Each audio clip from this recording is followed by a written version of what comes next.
Ustedes saben que dentro de lo que significa la política, el segmento de la política, la universalidad de los temas que abarca la política en general, hay algunos ítems que requieren la atención en particular de la sociedad y uno de ellos fundamentalmente es el de la educación. Casualmente, y precisamente como consecuencia de algunos hechos que se han dado últimamente, sobre todo por algunas resoluciones en la provincia de Buenos Aires, que en vez de sumar me parece que hacen restar el concepto de educación, hemos decidido convocar a aquellos que pueden hablar un poco sobre el tema, no solamente desde el punto de vista de lo que es la educación, sino desde el punto de vista de la política de educación, de lo que es un poco el aspecto de la sociología en la educación. Y entonces hemos convocado a Lucas Croix, que es politólogo, es licenciado en Ciencias Políticas y doctor en Ciencias Políticas por la Universidad de Barcelona, entre otras cosas. Está haciendo un postdoctorado en Brasil, etcétera, etcétera, etcétera. Entonces, a propósito de este tema, hemos convocado para charlar entre amigos respecto de su visión especial del tema que estamos abordando. Gracias por estar. Muchas gracias por la invitación.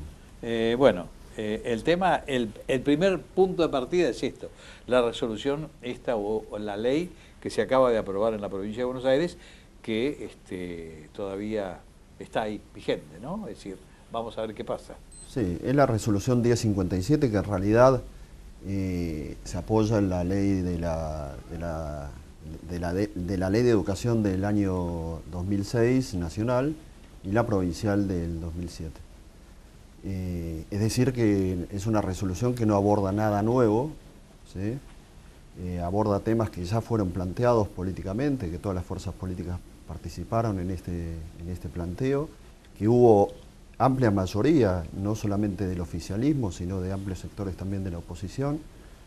Y yo creo que, por lo menos a mí, los temas que más me preocupan de cómo se afrontó esta noticia es cierta banalización de la política, ¿no? Más que de la política puntualmente educativa. O sea, me parece que el tema de la educación es un tema lo suficientemente complejo, complicado, importante para la sociedad argentina, como para ser utilizado como una herramienta, digamos, a partir del oportunismo político. No lo digo de ningún sector en particular, lo digo en general. Creo que es uno de los grandes problemas de la política argentina en no saber distinguir qué cuestiones tienen que ver con posibles puntos de enfrentamiento, de competencia electoral, etcétera, etcétera, y qué puntos realmente, al no ser tratados con altura, nos afectan a todos más allá del posicionamiento político e ideológico que tengamos. Puntualmente, con respecto a esta resolución, técnicamente, políticamente, porque en definitiva, digo, todos son posicionamientos. Uno cuando desarrolla una ley o participa en una ley, de alguna manera deja asentado un posicionamiento político. El tema es qué amplitud tiene este posicionamiento político, o se reduce simplemente al interés de sectores muy reducidos de la sociedad.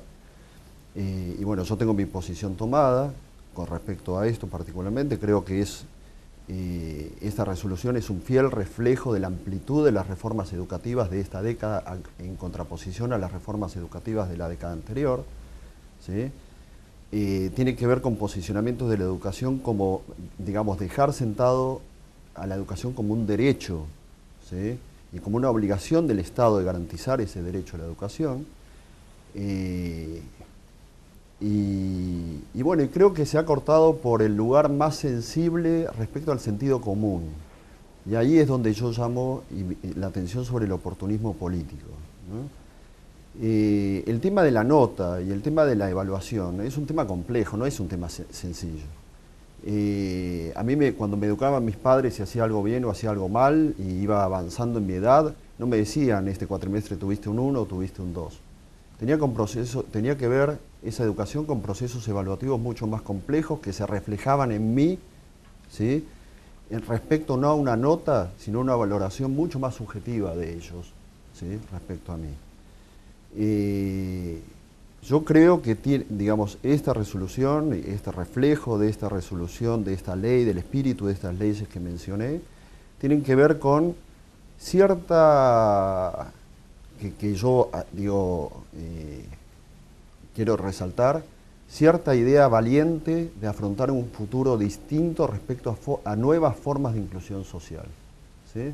Para una concepción mucho más amplia de lo que normalmente fue Argentina, en términos, fíjese, en términos productivos. Porque para mí, hablar de reformas en el sistema educativo sin pensar en reformas en el sistema productivo es como tirar manteca al techo. ¿Sí? O sea, si nosotros no pensamos, digamos, una política inclusiva en términos productivos, no podemos pensar políticas inclusivas en términos económicos. Cuando nosotros hablamos de políticas inclusivas, ¿a qué estamos refiriéndonos? ¿Incluir a quién y a quiénes? Perfecto. Yo soy profesor en la Universidad Nacional de Lanús y gran parte de los alumnos que tengo hoy en Sociología de la Educación son primera generación de universitarios. Estoy hablando de ellos, ¿sí? Los que durante, no gran parte, ¿sí? Gran parte de la historia argentina no fueron beneficiarios de las políticas de educación superior, ¿sí? Y de la formación universitaria. Lo mismo pasa con la secundaria y en menor medida, pero también con la educación primaria. Pero ¿no lo hacían por una cuestión económica? ¿No lo hacían por una cuestión específicamente de educación? ¿O por qué no se hacía si estaba abierto a todo el mundo? Lo que pasa es que la apertura puede ser real o simbólica, ¿sí? La apertura real es que algo esté abierto para todos, pero que no todos puedan acceder porque no todos tienen las posibilidades económicas, simbólicas y culturales, para decirlo más ampliamente, para acceder a estos sistemas.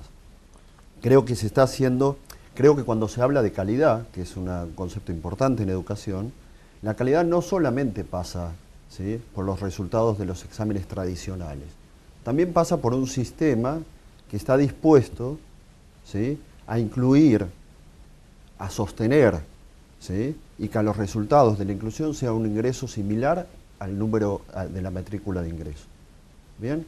Esto evidentemente que implica, ¿sí?, una complejización del sistema. ¿Bien? Es evidente que sí. Pero es una decisión que tiene que ver con la inclusión, que aparte no es un invento argentino. Argentina suscribe, ¿sí?, convenciones internacionales que avalan estas posturas. Ahora, de todas maneras, independientemente de este concepto que es muy loable, Argentina es uno de los pocos países en el mundo donde la gente puede estudiar una carrera universitaria gratis. Y esto de la inclusive, o de la inclusión, está abierto desde tiempo inmemorial.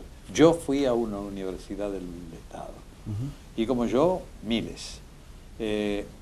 Lo que ocurre es que se ha deformado un poco lo que significaba la formación del estudiante, y los planes de estudio se fueron cambiando, se fueron tergiversando, y la educación ha sufrido una involución en el tiempo que ha permitido que se generen conflictos precisamente para el ingreso a esta época de la universidad.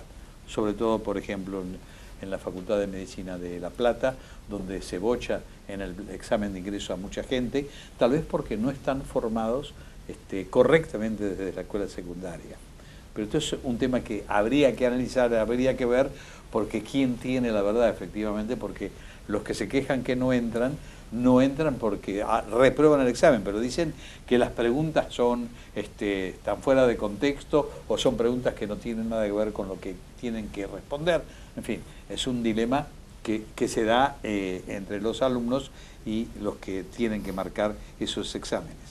Pero independientemente de esto, e incorporando un elemento más que se ha dado últimamente, el caso, por ejemplo, de lo que ha sucedido con la ley que ha impuesto la mujer, la diputada, la esposa de Delía, que ha establecido pautas para que los comedores o los centros de de recepción de chicos, puedan estar al frente gente que no está capacitada o no tienen un título para poder ejercer lo que es la enseñanza. Es decir, yo creo que todo engloba y contribuye a pensar, bueno, ¿qué pasa? Y ahora voy a lo que hablamos al principio. ¿Se utiliza políticamente esto cuando en realidad tendríamos que pensar de otra manera?